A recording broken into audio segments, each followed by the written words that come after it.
मेरा बच्चा पैदा हुआ है प्राइवेट हॉस्पिटल में, मेरी जेब में 1 रुपया नहीं था, 3000 रुपए लेके गया हूँ प्राइवेट हॉस्पिटल में। खान के सेहत कार्ड ने मेरा इलाज 50,000 रुपए का फ्री करवाया है। मुझे जो 2-4 हजार रुपए लिए थे वो भी वापस मिले हैं। 3 महीने की दवाई भी मुझे फ्री मिली है। उल्टा पैसे देके उन्होंने मुझे एम्बुलेंस बिठा के घर के दरवाजे तक छोड़ा है, वो भी बिल्कुल फ्री। यहाँ पे थे खान साहब के दौर में 3 टाइम खाना मिलता था। लोग खुद बुला के हमें बिठाते थे कि भाई आके खाना खा लो।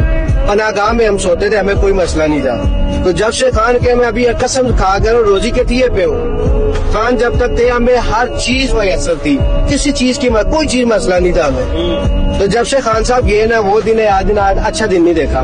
सिर्फ एक ही बंदा है, वो इमरान खान। शऊर भी उसने दिया है। मैं सारी जिंदगी चैलेंज करके कह सकता हूँ आपको, स्कूल जाता रहा मुझे आपने इसका मतलब नहीं पता कि वो क्या था। इस बंदे ने आकर समझाया मुझे कि यकनाबुदु यकनस्तईन किसको बोलते हैं, इसका मतलब क्या है। हुजूर पाक सल्लल्लाहु अलैहि वसल्लम की एक एक जो अल्फाज उसने बोले उसकी समझ अभी आई है।